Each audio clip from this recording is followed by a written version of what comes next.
우리가 성경을 보면요, 족보가 이렇게 가끔 등장합니다. 너무 자주 등장하는 건 아니지만 가끔 등장하는데요. 우린 족보가 등장할 때마다 의문을 좀 가지죠. 우리 집 족보도 본 적이 없는데, 우리 집 족보도 본 적이 없는데, 이렇게 남의 집 족보를 보고 우리가 나름대로 하나님께 주신 말씀이다 하고 교훈을 받으려고 하니 좀 어렵습니다. 그럼에도 하나님께서 이렇게 족보를 남겨두신 분명한 이유가 있겠죠. 여러분께서 성경을 보실 때 이 성경이 더 많은 이야기들을 담을 수 있지만 하나님께서 우리에게 구원에 필요한 중요한 이야기들은 어떻게 보면 아주 핵심적인 내용들만 담았다라고 보시면 참 좋을 것 같은데요. 그렇다면 여기에 족보가 담겨 있는 것도 그냥 넘어갈 게 아니라 사실은 의미가 있다라는 걸 우리가 생각하고 읽으시면 참 좋겠습니다. 오늘 10장을 이해하기 위해서는요, 두 가지 배경 지식이 있으면 조금 더 좋습니다. 하나는요, 순서상, 시간 순서상 10장은 11장 지금 앞에 와 있는데 11장이 먼저입니다. 순서상 11장, 그 다음에 10장, 12장으로 넘어가요. 무슨 말이냐면 11장은 바벨탑 이야기거든요. 다음 주에 바벨탑 이야기를 할 텐데 시간 순서상은 바벨탑이 먼저 나오고 그 다음에 오늘 10장의 이야기가 등장합니다. 왜냐하면요, 오늘 세 아들의 족보 뒷마다 이런 이야기가 있어요. 예를 들어서 야벳의 족보 뒤 5절에는 이렇게 되어 있습니다. 여러 나라 백성으로 나뉘어서 각기 언어와 종족과 나라대로 바닷가의 땅에 머물렀더라. 이미 다 퍼져 있어요. 그런 상황에서 11장 바벨탑 이야기를 가면 사람들이 다시 모였는데 또 흩어지는 약간 이중적인 모습을 보게 되는데요. 그게 아니라 이미 바벨 사건에서 퍼져 있는 상황들을 지금 묘사하고 있는 겁니다. 그래서 시간 순서상으로는 11장이 먼저고 그 다음에 10장입니다. 이걸 이해하시면 좋겠습니다. 왜 그렇게 했느냐? 그게 좀 중요한데요. 마치 이건 거죠. 그 아주 작은 빛이 있는데 이 빛이 이렇게 밝은 곳에 있을 때는 전혀 빛이라고 느낄 수가 없어요. 제가 핸드폰을 이렇게 딱 켰을 때 굉장히 밝아요 이렇게 하진 않거든요. 굉장히 어두운 상황이라면 아주 작은 빛이라도 밝다는 것, 그리고 빛이라는 걸 우리가 잘 알 수가 있습니다. 그걸 대비하기 위해서 이렇게 했어요. 왜냐하면 바벨탑 사건이 굉장히 쉽게 말하면 죄로 가득한 어두운 이야기잖아요. 그런데 이 어두운 이야기 뒤에 아주 조그마한 이야기라도 밝은 이야기가 등장하면 희망이 보이는 거죠. 그 대비를 위해서 만들었습니다.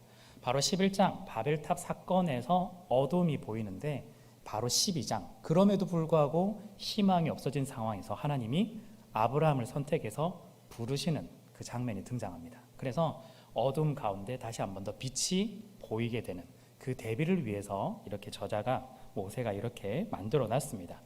만약에 11장, 10장, 12장 이 순서대로 했다면 아브라함이 선택받은 게 그다지 감동적이지 않아요. 그냥 족보대로 가다가 하나님이 그냥 불렀다, 이 정도이기 때문에 그렇게 감동적이지 않습니다. 그래서 순서상이 11장이 먼저다라는 것 정도 기억하시면 좋겠고요. 또 한 가지는 이 부분이 좀 더 중요한데요. 이 창세기 그 처음 독자가 누구였을까라는 점이 제일 중요합니다. 지금 우리가 결국에는 읽고는 있지만 처음 창세기를 모세가 적었을 때 누구를 읽게 하기 위해서 창세기를 적었을까요? 흔히 말하는 모세 오경이라고 하거든요. 창세기, 출애굽기, 레위기, 민수기, 신명기, 이것들이 누구를 위한 책이었을까? 바로 이집트를 탈출한 출애굽한 백성들을 위한 책이었습니다. 모세가 그 사람이었잖아요. 출애굽한 백성들에게 처음 들려주는 하나님의 이야기가 창세기, 출애굽기, 레위기, 민수기, 신명기입니다. 자, 그렇다면 우리가 창세기를 읽을 때 간혹가다 놓치는 것 중에 하나가 뭐냐면 출애굽기나 레위기, 민수기, 신명기는 그 상황 자체, 즉 출애굽한 상황 자체에 처했기 때문에 이스라엘 백성들에게 말씀하시는구나를 이해를 하는데 창세기는 출애굽하기 이전 이야기이기 때문에 이 이야기가 출애굽한 백성들에게 해당되는 이야기라고 우리가 잘 적용하지 않는다라는 거예요. 그래서 그냥 개별적으로 텍스트에 나와 있는 이야기로만 우리에게 적용을 시키는 경우가 굉장히 많습니다.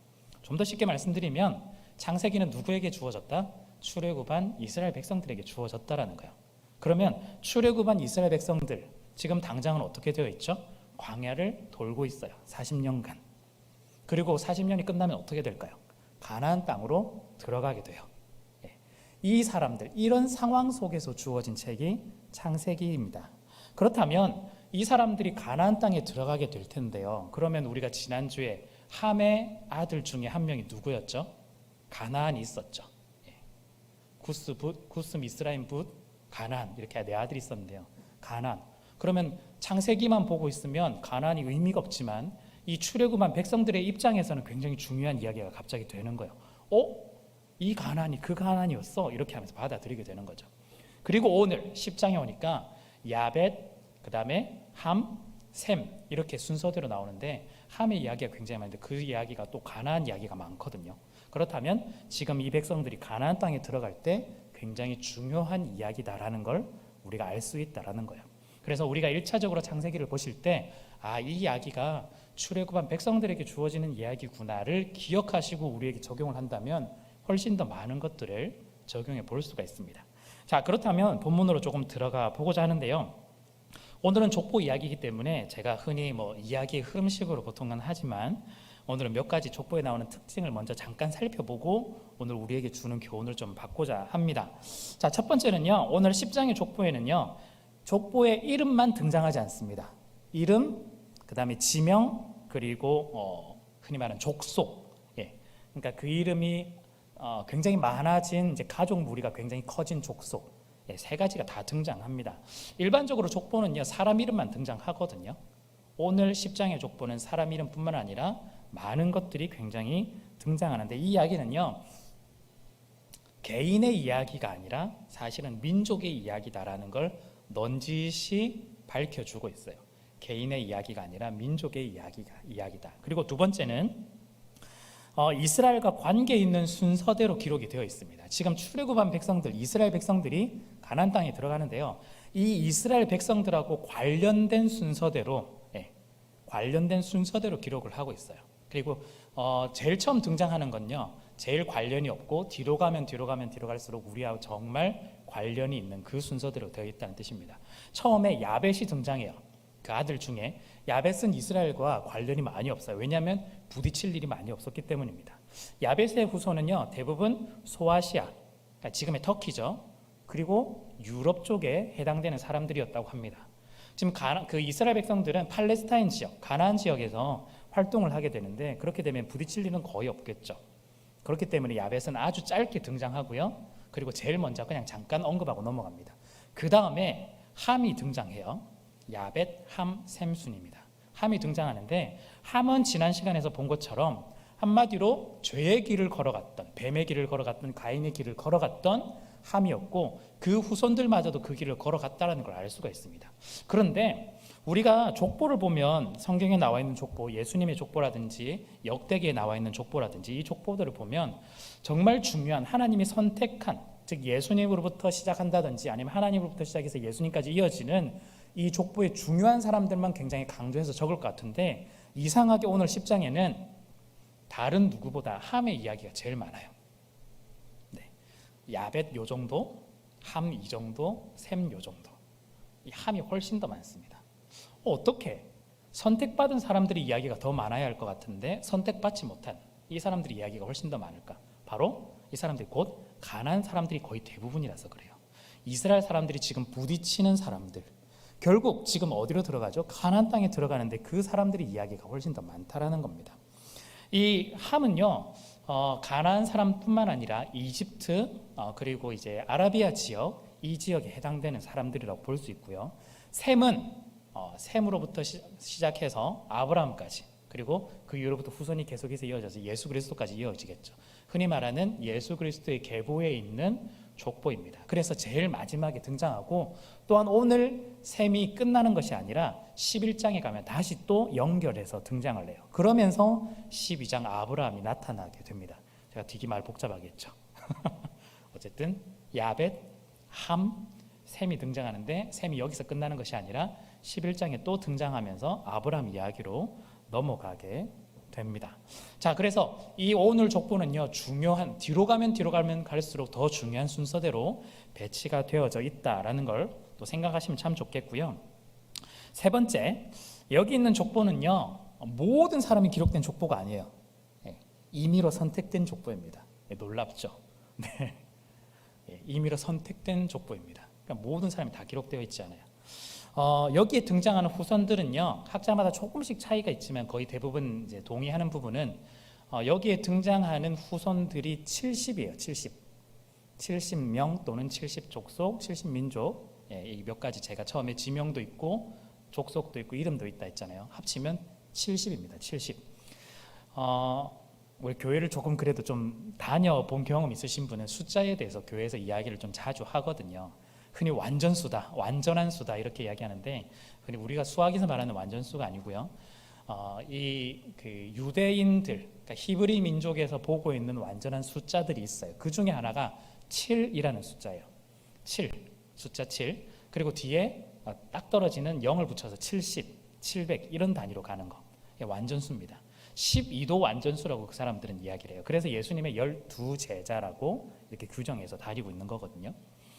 70이라는 건요, 와, 굉장히 우연하게 70족속이 되었다가 아니라 지금 하나님의 완전함을 일부러 보여주기 위해서 70족속이라는 것을 선택돼서 넣었습니다. 심지어요, 야벳, 몇 줄 안 되는 야벳의 족속의 이야기에 보면 야벳의 아들이 몇 명이냐면요, 7명이에요. 우연일까? 네, 우연일 수도 있고요. 네. 그리고 이 아들들이 낳은 손자의 합이 몇 명일까요? 7명이에요. 7, 7, 7 계속 7로 떨어지게 만들어져 있습니다. 그리고 셈도 마찬가지로 그런 구조로 되어 있어요. 반면에 야벳과 셈은 그렇게 되어 있지만 함은요 전혀 규칙적이지 않아요. 관계가 전혀 없습니다. 한마디로 여기는 완전하지만 여기는 불완전하다라는 걸 보여주고 있는 거거든요. 그래서 이 족보는요 이미 선택된 족보들 그리고 하나님께서 간섭하고 있다는 걸 계속해서 보여주시면서 하나님이 이 족보를 그냥 우연히 가만히 보고 구경하신 것이 아니라 모든 것들의 손길이 담겨져 있다는 걸 알 수 있습니다. 특별히 더 한 가지만 더 언급을 해드리면 야벳은 2대 손, 함은 3대 손까지, 그러니까 손자까지 이야기가 적혀 있지만 셈은 6대 손 이야기까지 적혀 있어요. 6대 손. 네, 할아버지까지 계속해서 이렇게 6대 손까지 적혀 있습니다. 그 말은 이 셈은 하나님께서 선택하셔서 계속해서 이어져 오고 있다라는 걸 강조하기 위함인 거죠. 그래서요 하나님의 선택, 특별히 하나님의 은혜를 드러내는 족보다라는 걸 기억을 하시면 좋겠습니다. 제가 오늘 저답지 않게 여러 가지 이런 특징들을 좀 이야기를 했는데, 그렇다면 오늘 이 족보에서 우리에게 주고자 하는 진짜 하나님의 내용이 뭘까? 그런 특징들을 통해서 우리가 좀 생각해 보자입니다. 먼저 첫 번째 교훈은요, 하나님께서 다스린다라는 거예요. 하나님께서 다스린다라는 걸 이야기하고 있습니다. 야벳, 함, 셈, 이 모든 민족을 하나님께서 다스린다. 그래서 일부러 70이라는 완전수를 통해서 하나님께서 보여주고 있어요. 7이라는 완전수를 통해서 일부러 보여주고 있습니다. 하나님께서 이 민족을 하나도 빠짐없이 간섭하고 있고 다스리고 있다는 걸 보여주고 있다는 거예요. 우리가 생각하기엔요, 하나님의 선택받은 사람들, 흔히 말하는 우리 하나님의 자녀들, 하나님의 백성만 하나님께서 간섭하고 다스리는 게 아닐까라는 생각을 우린 자주 하죠. 왜냐하면 우리는 하나님 밖에 있는 사람들, 우리가 가지고 있는 인식 속에서는 교회 밖의 사람들에 대해서는 그다지 하나님께서 도와주시지 않을 거야 라는 인식을 가질 수 있는데, 그 사람들마저도 하나님의 손 안에 있다는 걸 다 말씀하고 있습니다. 그렇다면요, 여러분들이 생각하시기에 하나님, 제 인생 어려운 문제가 있는데 제 가운데 문제가 있고 풀어야 될 것들이 있는데 하나님 해결해 주십시오. 해결해 주시겠죠. 그런데 이 문제가 관계적인 문제, 경제적인 문제로 하나님과 관련 없는, 하나님을 믿지 않는 사람들하고 얽혀 있는 문제라면 어떻게 될까요? 지금까지 우리의 인식은 우리만 간섭하고 있고 저 사람들은 간섭하고 있지 않으면 하나님이 이 문제를 해결하지 않겠죠. 그런데 하나님이 해결해 주실 수 있는 이유는 하나님을 아직도 믿지 않는 사람들까지도 하나님의 손에서, 또한 하나님의 그 테두리 안에서, 하나님의 그 손길 안에서 다스림을 받고 있기 때문입니다. 우리가 그 믿음이 좀 있어야 돼요. 하나님이 온 세상을 다스리고 있다는 것. 그래서 오늘 이 민족이 전 세계에 퍼지고 있는데 70이라는 족속으로 규정해서 일부러 표현하고 있는 건 하나님이 완벽하게 다스리고 있다는 겁니다. 자, 여러분 다시 한 번 더요, 이 창세기의 독자가 출애굽한 백성임을 한 번 더 기억했으면 좋겠습니다. 이들이요 곧 가나안 땅을 향해서 들어가야 돼요. 두렵습니다. 왜냐하면요, 가나안 사람들은 자기보다 강하고 크고 대단한 사람들이거든요. 출애굽한 이후에 뭘 했느냐? 정탐을 했어요. 12정탐꾼이 가나안 땅에 들어가서 어떤 상황인지 확인을 해봅니다. 그런데 우리가 얘기를 아시죠? 12명 중에 10명이 거기 가면 우리 다 죽는다. 우리는 메뚜기 같은 존재야. 걔네들은 어마어마해. 안악 사람들도 있고 어마어마해. 이렇게 이야기를 굉장히 부정적으로 이야기를 합니다. 도리어 원망을 했죠. 하나님께서 우리를 죽이려고 데리고 온 거다. 그 결과로 인해서 하나님 불신으로 인해 광야에서 도합 40년의 생활을 하게 되고, 또한 무엇보다 처음에 출애굽한 이 백성들 1세대들은 그 광야에서 모두 다 죽게 되고, 2세대들, 그러니까 광야에서 태어난 사람들만이 가나안 땅에 들어가게 됩니다. 자, 그렇다면요, 출애굽 1세대든 2세대든 특히 2세대를 생각해 볼 때 이 사람들이 오늘 창세기를 모세를 통해 들리게 들었어요. 창세기 10장을 읽었습니다. 그러면 어떤 생각이 들었을까요? 어떤 생각이 들었을까요? 아마 여러 가지 생각도 있겠지만 아마 이런 생각도 분명히 있을 겁니다. 가나안 사람들이 크고 강한 건 분명한 사실이겠지만 그들도 하나님 손에 있다라는 사실을 이들이 깨닫지 않았을까? 그리고 여호수아가 또한 계속해서 강조하며 두려워하지 말고 강하고 담대하게 자기 스스로를 만들어 갔던 것처럼 이 백성들에게도 계속해서 그 언지를 했을 겁니다. 하나님께서 붙여주신 땅이다. 하나님께서 허락하신 땅이다. 그런데 이 땅마저도 우리가 뚫고 나가는 것이 아니라 하나님이 간섭하시고 하나님이 주관하시고 하나님이 다스리기 때문에 우리가 그렇기 때문에 들어갈 수 있다라는 것이죠. 오늘 그 말씀 10장이요, 이들 가운데 이렇게 전달되었을 거예요. 우리가 처음에 얘기했던 것처럼 우리 밖에 있는 사람들, 교회 밖에 있는 사람들이 하나님이 간섭하지 않아, 하나님이 다스리지 않아 이랬더라면 지금 오늘 이스라엘 백성들이 가나안에 들어갈 때 가나안 백성마저 너네 힘으로 해봐 그냥 하고 끝냈을 겁니다. 근데 그렇지 않고 하나님이 하신 이 전쟁이고 이스라엘 백성들은 그냥 순종하며 말씀에 따라가면 모든 게 다 해결되었던 건 하나님이 모든 것들을 다스리고 간섭하고 있기 때문이에요. 우리의 삶도 동일합니다. 여러분, 우리에게 필요한 믿음이 이거예요. 하나님께서 모든 것들을 다스린다는 믿음. 네. 물론 알고 있습니다. 쉽지 않다는 거 알고 있어요. 왜 쉽지 않을까? 하나님이 작은 것부터 큰 것까지 모든 것들을 다스린다. 우린 신앙으로 이야기는 할 수 있지만 사실은 그게 잘 안 되는 게 보이지 않기 때문에, 손에 잡히지 않기 때문에, 어떤 음성 하나 듣지 못하기 때문에 아마 그래서 좀 그렇지 않을까라는 생각을 하게 되죠. 그런데요, 사실은 믿음이 원래 그래요. 네, 보인다고 믿고 들린다고 믿고 잡힌다고 믿으면 그건 믿는 것이 아니라 그냥 사실에 기반한 걸 그냥 확인하는 것밖에 안 되는 거죠. 우리에게 주어진 건요, 보이지는 않지만 우리가 하나님을 따라가야 되고, 들리지는 않지만 하나님의 음성을 들으려고 해야 되는 거고, 또한 손에 잡히지는 않지만 하나님의 손을 잡으며 걸어가야 되는 것이 바로 우리에게 주어지는 믿음이다라는 겁니다.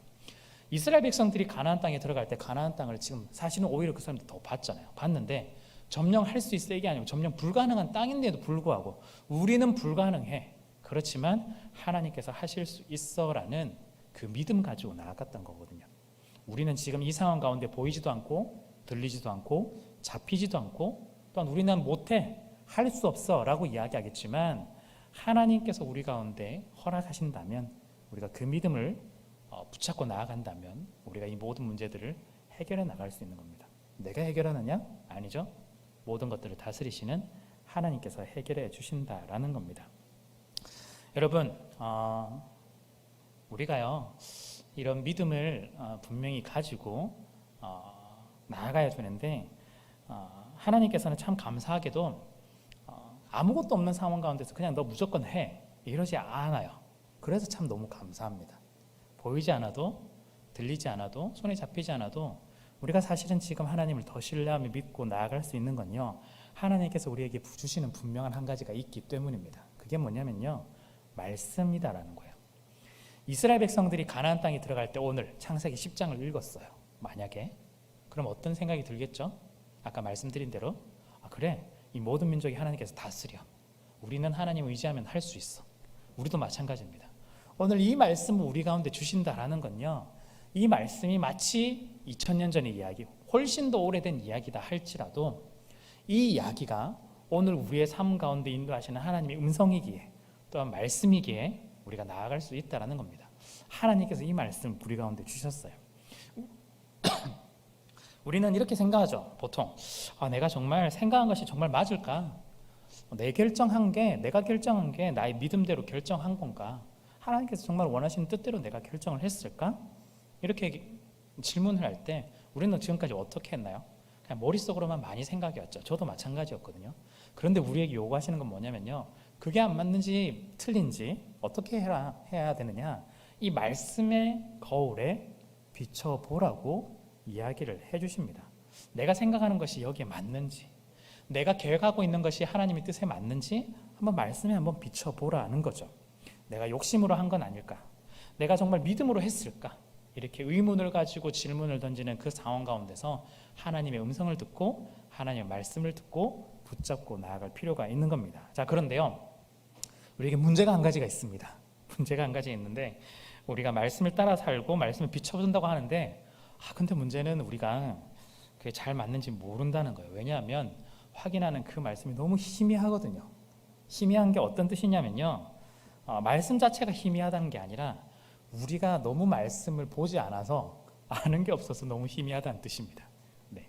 말씀을 우리가 봐야 되는데 말씀에 집중하지 못하고 말씀을 읽어본 적이 많이 없어서, 특별히 말씀을 가지고 실험한 적이 많이 없어서 내 인생 문제에 대해서 적용을 잘 하지 못한다라는 거예요. 이 말씀은요, 2000년 전 이전에 있었던 그 텍스트거든요. 그걸 우리의 삶 가운데 적용하는 거. 오늘 2021년인데 이 상황에서 적용할 때는 이 말씀을 씨름하고 묵상한 것들이 우리의 삶에 적용이 돼요. 그렇지 않을까요? 네, 예전 이야기잖아요. 그게 어떻게 오늘 이 삶 가운데 적용이 될까요? 하나님이 그때 하셨던 동일한 하나님께서 오늘날 우리에게 말씀해 주실 때 오늘날 우리의 상황에 맞게, 우리의 환경에 맞게 다시 한번 재해석해서 우리 가운데, 삶 가운데 주신다라는 거죠. 그렇기 때문에 우리에게 필요한 게 뭐냐면은 말씀을 읽고 묵상하고 해석해내려는 그런 노력이 반드시 필요합니다. 그래야만 우리의 믿음이 조금 더 성장할 수가 있는 거야. 그래야만 보이지 않는 하나님을 한 번 더, 한 걸음 더 우리가 나아갈 수 있다라는 겁니다. 우리가 말씀 보지 않고서 왜 하나님이 우리를 도와주시지 않느냐? 우리가 말씀을 보지 않고서 왜 하나님은 우리와 함께 계시지 않느냐? 하나님께서 왜 우리에게 음성을 들려주시지 않느냐? 라고 해서는 안 됩니다. 네. 좀 단호하게 말씀드리면 안 돼요. 네. 제 개인적인 의견이긴 하지만 우리가 가지고 있는 많은 의문들 중에, 질문들 중에 특별히 좀 호기심으로 궁금해하는 많은 것들 중에 대략 한 80-90% 정도는 말씀 자체를 읽지 않아서 생기는 질문들이에요. 네. 말씀을 읽으면 그 정도는 해결은 돼요. 물론 1-20%는 해결을 못해요. 저도 못합니다. 저도 못하는데요, 우리가 말씀을 계속해서 읽고 묵상했을 때 나에게 주어진 이런 상황 가운데서 하나님께서 이렇게 하라고 말씀을 해주시는구나, 그걸 우리가 좀 받아들일 수 있는 거죠. 그렇기 때문에 우리는 말씀을 읽고 붙잡고 말씀 따라 순종할 때 하나님을 향해서 또한 그 다스림 가운데 분명히 우리가 순종을 해 나갈 수가 있습니다. 여러분, 말씀 읽으시면 좋겠습니다. 네, 말씀 읽으십시오. 그리고 우리 특별히 우리 지금 계속해서 하루 20분 공동체 성경 읽기를 진행하고 있는데요. 네, 뭐 인정은 또 뭐 해주시지만 더 해주시면 더 좋고요. 읽으셔야 돼요. 네. 저희 청년 이후에 재정이 거덜나도록 인정을 좀 해주셨으면 좋겠습니다. 네. 우리는 좀 굳이 뭐 인정해야 되나 하면서 읽고 계시는 분이 많다는 걸 알고 있거든요. 알고는 있는데 굳이 인정을 해야 되나 하지만 다른 우리 공동체의 우리 지체들이 용기를 가지고 읽을 수 있도록 한번 인정을 해주셨으면 좋겠어요. 네, 우리 네, 그렇습니다. 네. 네, 넘어가겠습니다. 자, 오늘 우리에게 주시는 교훈 두 번째는요, 우리의 삶의 방향에 분명한 점검이 좀 필요합니다. 우리의 삶의 방향의 점검이 좀 필요합니다. 처음에 하나님께서 다스린다라고 얘기했는데요, 하나님께서 다스린다고 하지만 우리가 다스림과는 전혀 다른 방향으로 간다면 문제가 돼요. 하나님께서 우리를 다스리는데 우리가 그걸 거부한 채 우리가 원하는 방향으로 간다면 문제가 된다라는 거죠. 우리의 방향은요, 하나님이 다스리고 있는 이루어지는 그 방향으로 가야만 합니다. 오늘 함의 족보 중에서요, 특별히 길게 설명하고 있는 사람이 좀 등장해요. 네, 족보에서 그렇게 잘 설명하진 않거든요. 한마디 니무롯인데요. 니무롯은요, 성경에서 오늘 뭐라고 얘기하냐면 세상의 첫 용사다라고 이야기를 하고 있고요. 또 여호와 앞에서 용감한 사냥꾼이다 이렇게 되어 있습니다. 뭔가 굉장히 좀 진취적이고 적극성이 띄어 보이는 그런 용어처럼 보이죠. 그런데 긍정적인 용어처럼 보이지만 사실은 반대의 의미를 담고 있습니다. 사냥꾼이라고 하니까 뭔가 들판을 다니면서 뭐 사슴을 잡기도 하고 공격해오는 뭐 호랑이나 뭐 사자를 잡는 약간 이런 뉘앙스로 좀 보이는 것 같지만 사실은 그것과는 조금 멀어요. 니무롯은요 사실은 먹고 살기 위해 동물을 잡는 그런 사냥꾼이 아니라 사람을 잡는 사냥꾼이다 이렇게 보셔야겠습니다. 사람 잡는 사냥꾼이에요. 사람 사냥꾼. 왜 그러느냐? 바로 뒤에 등장하는 내용들 때문이에요. 니무롯은요 특별히 자신의 나라가 있었습니다. 10절부터 보시면요 이렇게 되어 있는데요. 그의 나라는 니무롯의 나라예요. 시날 땅의 바벨과 에렉과 아갓과 갈레에서 시작되었으며 11절 그가 그 땅에서 아수르로 나아가 니느웨와 르호보딜과 갈라와 및 니느웨와 갈라 사이의 레센을 건설하였으니 이는 큰 성읍이라 이렇게 되어 있습니다. 여기선 작은 나라 수준이 아니라는 걸 조금 알 수가 있어요. 그냥 자기 개인적으로 성 하나 지었다 이 정도 수준이 아니라 지금 니느웨 그리고 르호보딜, 갈라 그리고 니느웨와 갈라 사이의 레센 여기만 해도 4개나 등장합니다. 그러니까 큰 성이 4개나 등장을 하고 있어요. 학자들마다 조금 다른 의견들 중에 있는데 제가 이 이야기가 출애굽한 백성들을 위한 이야기라고 했잖아요. 어떤 학자는 바벨론 시대 때 주어진 이야기다라고 보는 사람도 있어요. 그렇다면 그 당시에 유명했던 그 성읍 중에 하나가 니느웨 같은 경우인데요. 요나서에 나오는 니느웨예요. 요나가 엄청나게 자기나 가기 싫은데 억지로 하나님께서 가라고 하셔가지고 전했더니 엄청나게 10만 명 이상의 사람들이 회개하고 하나님 앞에 돌아왔다 이 이야기 있잖아요. 엄청나게 큰 성읍이라는 뜻입니다. 학자에 따라서 당시 니느웨에 있을 수도 있다라고 이야기도 하는데요. 어쨌든 중요한 건요. 큰 성읍들을 이렇게 계속해서 지었다라는 거예요. 이 말은 단순히 어느 정도 모인 작은 성읍 수준이 아니라 거의 조금 과장을 하면 제국에 가까워요. 제국에 가깝다라고 좀 볼 수가 있습니다. 제국을 건설하면서 큰 성읍을 만들었다는 것 그 자체가 여기 있는 니무롯을 수식할 때 그냥 사슴을 잡는 호랑이 잡는 사냥꾼 수준이 아니라는 걸 이미 알 수가 있어요. 한마디로 사람 잡는 사냥꾼이에요. 사람을 잡아서 죽인다든지 자기 밑에 자기 권력을 위해서 사람을 죽이고 살해하고 그런 사람이라는 걸 알 수가 있습니다. 폭군이었다라는 뜻이죠. 그렇다면 왜 여호와 앞에서 이 용사다, 용감한 사냥꾼이다 얘기를 했을까? 이것도 제가 처음에 긍정적인 표현이 아니라고 얘기했던 건 하나님 앞에서 마치 칭찬받는 존재처럼 여겨지지만 그게 아니라 여호와가 하나님의 평가하기에도 굉장한 폭군이었다라고 보시면 돼요. 하나님이 보시기에도 굉장히 문제가 있다라고 표현되는 게 이 부분입니다. 니무롯에게는요 자신만의 능력이 분명히 있었어요. 그 힘을 사용하는 거죠. 어떤 육체적인 힘일 수도 있고 지력일 수도 있고요. 자기가 이런 것들을 활용해서 사람들을 끌어모으기 시작했습니다. 더 많은 권력들을 가져요. 권력이 모이면은 더 많은 권력들이 눈덩이처럼 불어나게 되고요. 자신만의 힘을 통해서 세상의 권력을 모으게 됩니다. 그리고 이것들이 늘어나게 되면 제국을 건설하게 되죠. 도시를 원하게 되고 성을 쌓게 되는 겁니다. 특별히 여러 가지 성읍을 쌓은 걸 보면 제국이었다라고도 이야기할 수 있는 거죠. 이 정도면 엄청나게 유명했겠죠. 그 당시에 유명했을 겁니다. 속담까지 있다고 해요. 니무롯이 걸어간 이 길. 그런데 이 보면 제가 부정적이다라고 이미 이야기를 했기 때문에 느끼셨겠지만 좀 찝찝합니다. 니무롯이 걸어간 이 길 자체가 좀 찝찝해요. 자신이 가진 능력으로 인해서 우리가 오늘날 보면 개척하고 성공한 사람처럼 한편으로 보일 수도 있겠지만 사실은 그게 아니다라는 거죠. 니무롯의 행적은요 앞에 우리가 그 창세기 1장부터 우리 오늘 10장인데 9장까지 있는 내용 중에 비슷한 장면들이 조금 더 등장해요.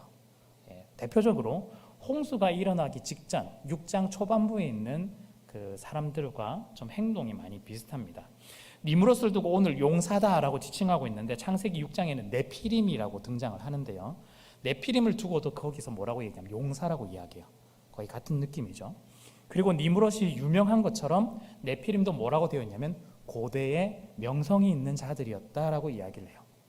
그리고 네피림이 자기가 좋아하는 모든 여자들을 아내로 삼았던 것처럼, 그러니까 사람을 인격적인 존재치가 아니라 자기가 원하는 도구처럼 굴렸던 것처럼, 이 니므롯도 자신의 욕심을 위해서 사람을 죽이는 사람 사냥꾼으로 살아왔다라는 겁니다. 물론 그 당시 6장에 등장한 네피림과 지금의 니므롯은 다릅니다. 같다고는 할 수 없지만 하고 있는 행위 자체는 거의 동일하다고 볼 수 있어요. 이 니므롯의 행적은요, 뭘 뜻하느냐, 악으로 가득하고 점철된 홍수 이전으로 마치 돌아가는 듯한, 이것 때문에 심판이 있었는데 다시 그 모습을 재현시키는 듯한 뉘앙스를 보이고 있어요. 이 죄악 때문에 홍수로 심판해서 멸망했는데 니므롯 때 와서 다시 한 번 더 이 죄악이 점철되기 시작하고 확장되기 시작된다는 걸 우리가 느낄 수 있는 거죠. 니므롯이 6장에 있는 네피림을 연상시킨다면 또 한 가지 비슷하게 연상시키는 한 존재가 있습니다. 4장에 누구 있냐면 아벨을 죽였던 가인하고 또 비슷해요. 가인은요, 도망치면서 뭘 했냐면요, 성을 쌓았어요. 성경에 등장하는 가장 처음 성을 쌓은 인물이 가인입니다. 가인이 자기를 위해서 성을 쌓았다라고 했는데 왜 쌓았냐면요, 두려움 때문에 쌓았어요. 성을 쌓았습니다. 두려움 때문에. 왜 그럴까요? 자기를 누군가가 죽이려고 할지도 모른다는 그 두려움 때문에. 그래서 나를 스스로 안전하게 만들어야 되겠다 싶어서 성을 쌓게 되는 거죠. 니므롯도 마찬가지입니다. 지금 자기의 권력을 자랑하는 이런 성을 쌓는 것처럼 보이지만 사실은 좀 그런 게 있는 거죠. 권력자들에게는 자신의 신변, 자신의 명예, 자신의 목숨이 헤쳐질까 봐 두려워하는 것들이 분명히 있습니다. 가인과 니므롯이 비슷한 거예요. 그 와중에 성을 쌓았다라는 겁니다. 이 성은요, 하나님을 의지하지 못한다라는 게 분명하게 드러나야 돼요. 하나님을 의지하고 하나님을 신뢰하지 못하고 오로지 내가 세운 성으로 나 스스로를 지키겠다라는 게 여기에 보여지는 거죠. 가인이 그러했고 니므롯도 그러하다라는 겁니다. 여러분, 니므롯이요, 이렇게 보여주고 있는 건 다시 죄의 역사로 돌아가고 있다라는 걸 보여주고 있어요. 죄의 역사로 돌아가고 있다는 것. 니므롯이 가는 방향이 어딜까요? 하나님이 원하는 방향일까? 아니다라는 거예요. 지금 제가 여기서 말하는 건 어떤 도시를 건설하고 성을 만들었다 해서 그거 자체를 비판하는 게 아니라 그게 어디서부터 시작이 되었냐라는 거예요. 사실은 니므롯이 자기가 가지고 있는 그 욕망과 욕심, 죄로부터 시작돼서 만들어진 게 그 결과물로 성읍과 도시 그리고 제국이 되었다라는 거죠. 우리가 어디로 가야 되느냐, 어떤 방향으로 가야 되느냐 굉장히 중요합니다. 계속해서 9장에서도 본 것처럼 우리가 다시 뱀의 길을 갈 것이냐, 가인의 길을 갈 것이냐, 홍수 때 일어났던 그 사람들의 죄의 길을 갈 것이냐, 그리고 지난주에 봤었던 함의 길을 갈 것이냐, 가나안의 길을 갈 것이냐, 계속해서 일맥상통하게 계속해서 우리에게 질문을 던지고 있어요. 오늘도 니므롯이라는 인물을 통해서 우리에게 다시 한 번 더 질문을 던지는 겁니다. 우리 보고 너희는 어떤 길을 선택해서 갈 것이냐, 하나님이 원하는 그 길을 선택해서 갈 것이냐, 아니면은 죄의 길을 다시 한 번 더 선택해서 갈 것이냐. 우리가 죄의 길을 선택한다면 결국 하나님을 신뢰하지 못하기 때문에 나 스스로를 지켜야 되기 때문에 내가 더 많은 사람들을 해칠 수밖에 없고, 경쟁 속에서 다른 사람들을 죽여야만 할 수밖에 없고, 나 스스로 성읍을 쌓아야 되고, 나 스스로를 위해서, 나를 보호하기 위해서 방패막, 방어막을 계속해서 만들어야 할 뿐입니다. 굉장히 힘들고 피곤한 인생이 되겠죠. 그것뿐만 아니라 나로 인해 많은 사람들이 피해를 입고 죽어나가게 되는 거죠. 니므롯이 가는 방향은요, 하나님을 향한 방향이 아니라 자신을 향한 방향, 죄로 연결된 방향입니다.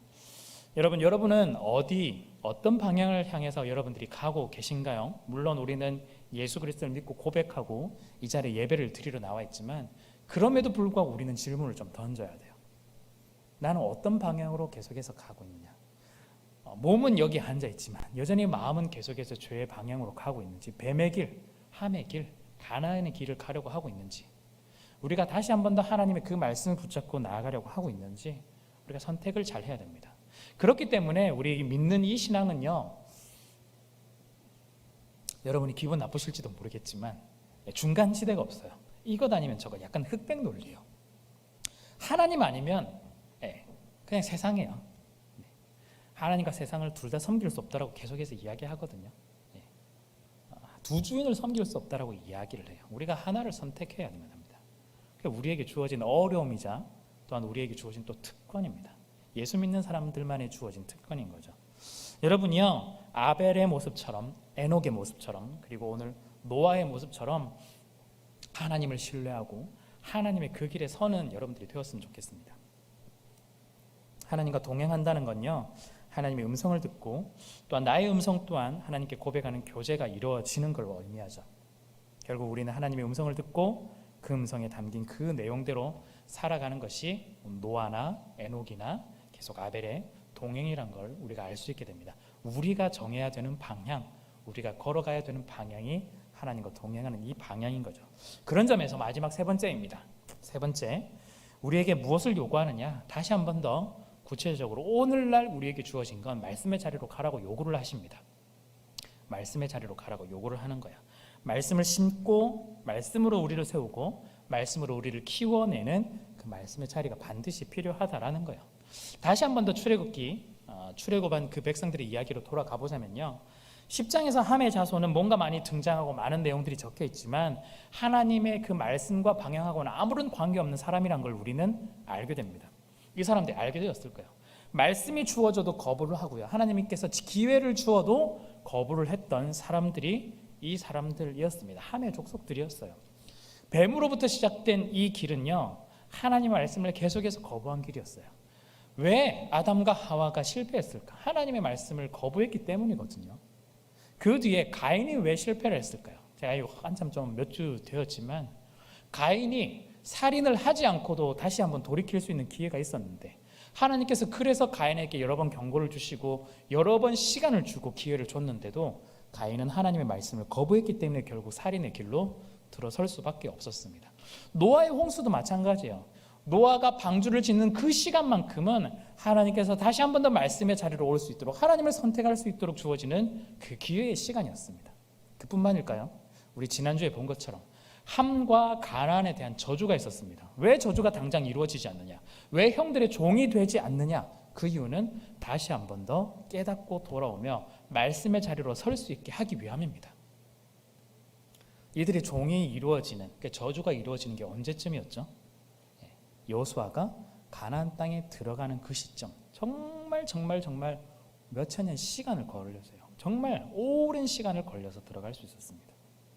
그 말은 아주 짧은 시간, 하나님께서 그냥 잠시 하루 정도의 시간을 주고 우리 보고 회개에 또한 돌이킬 수 있는 그걸 허락하신 것이 아니라 정말 인생을 다 걸어서 정말 많은 시간들을 허락하시면서 돌아오길 바라는, 그리고 다시 한 번 더 하나님의 말씀에 순종하며 하나님과 함께 동행하길 원하는 하나님의 마음이 여기에 담겨 있다라는 겁니다. 여러분, 출애굽한 백성들이 가나안 땅에 들어가는 건요, 우리가 어떻게 죄 없는 사람들을 죽이냐, 그게 아니에요. 우리가 지난주에 가나안의 이야기를 잠시 보았던 것처럼 영적인 전쟁이었고요. 특별히 오늘 말씀 기준으로 보면 말씀이 없는 그 땅 가운데, 말씀을 따르지 않는 그 땅 가운데 다시 한 번 더 하나님의 말씀을 세우기 위한 과정이 바로 가나안 땅에 들어가는 과정입니다. 모든 족속들이 다시 한 번 더 하나님의 그 말씀의 자리로 돌아올 수 있는 기회, 그 틀을 이들에게 주어진다라는 거예요. 여전히 세워지지 않는 그 말씀의 자리가 분명히 있을 수도 있습니다. 여러분, 우리의 삶 가운데요, 하나님께서 다스리고 또한 우리의 방향을 새롭게 하는 과정 속에서 우리에게 주어진 것들이 분명히 있습니다. 그리고 말씀 좋아요, 또한 말씀대로 살게요, 그냥 깨닫고 넘어가면 안 돼요. 그걸 깨달았다면 실천하며 행동으로 옮기는 것이 필요합니다. 오늘 우리에게 주어지는 게 다시 한 번 더 하나님의 말씀의 자리로 돌아가라는 거예요. 그의 말씀의 자리에 다시 한 번 더 말씀의 씨앗을 뿌리고 또한 다시 한 번 더 세워지고 또한 성장해 나가고, 그럼을 통해서 말씀의 열매를 우리가 듬뿍 누림을 통해 우리가 하나님의 영광을 같이 한번 누리는 거죠. 우리가 그 길을 따라갔으면 좋겠습니다. 순종의 길, 말씀에 따라 사는 삶, 물론 쉽지 않습니다. 네, 저도 잘 안 됩니다. 말씀에 따라 사는 삶이 쉽지는 않지만 여러분들이 한 걸음 믿음으로 내디딜 때 하나님께서 도와주실 것이고 또한 인도해 주시리라 믿습니다. 여러분, 오늘 말씀을 잠시 한번 좀 정리해 보고자 합니다. 오늘 등장하는 이 족보는요, 단순한 사람의 이름을 나열하는 그런 족보가 아니었습니다. 족보를 통해서 하나님의 택함을 받은 이들의 삶과 삶의 방향과 하나님을 따르지 않는 이들의 삶의 방향 모두를 좀 보여주고 있어요. 우리에게 선택을 하라는 거죠. 함의 후손이라고, 또는 가나안의 후손이라고 모두가 배제되는 건 아닙니다. 우리가 선택하면 됩니다. 함의 길이라고 해서 모두가 끝 이건 아니거든요. 하나님께서 기회를 주셨다고 했잖아요. 다시 돌아올 기회.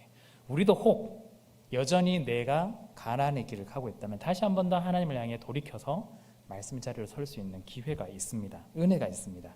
다시 한 번 더 하나님께서 우리를 다스려 주시고 우리가 하나님의 그 인도하심 가운데 은혜를 충분히 풍성히 누릴 수 있도록 우리가 기대를 해야 하겠습니다. 말씀으로 다시 한 번 더 동행했으면 좋겠고요. 그 말씀을 붙들었으면 좋겠고요. 또한 우리의 삶 가운데 주어지는 하나님 말씀에 좀 더 민감하게 반응하면서 하나님의 그 말씀 따라 살아갈 수 있는 여러분들 되셨으면 좋겠습니다. 말씀 좋지? 여기서 넘어가지 마시고 오늘부터 말씀을 읽으며 우리가 실천하며 여러분들이 나아가셨으면 좋겠습니다.